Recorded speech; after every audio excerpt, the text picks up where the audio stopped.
Well, Israel famously does not have a constitution. It's only one of three democracies in the world, the others being the UK and New Zealand, that don't have a constitution.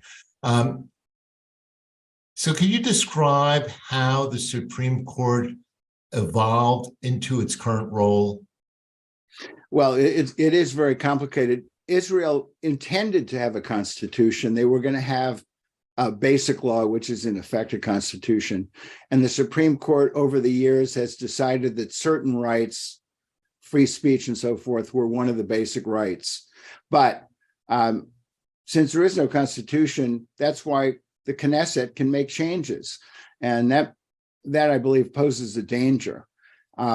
Also, I want to point out Canada doesn't really have a constitution either, which is sort of strange, but they were created by an act of parliament. Joel, for example, standing is often a barrier to somebody bringing a case in the United States. You have to be injured in fact to bring a case.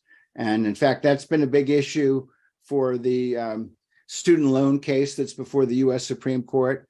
In Israel, however, almost anybody can bring a case. Nonprofits can bring a case challenging all government actions. And it's interesting because I was protested against the Vietnam War back in the 60s and 70s, and there were many cases brought, but the US Supreme Court would never hear them. In Israel, many cases are brought that challenge actions of the Israeli Defense Forces, the IDF, and the court has many times held that their actions are either torture in violation of the Geneva Convention, or that, for example, concerning the wall between the West Bank and Israel proper, that the wall had to be moved because of Israeli Supreme Court. That would never happen in the United States. You could never get standing to bring a case like that, nor would the court hear a case against the military in the United States.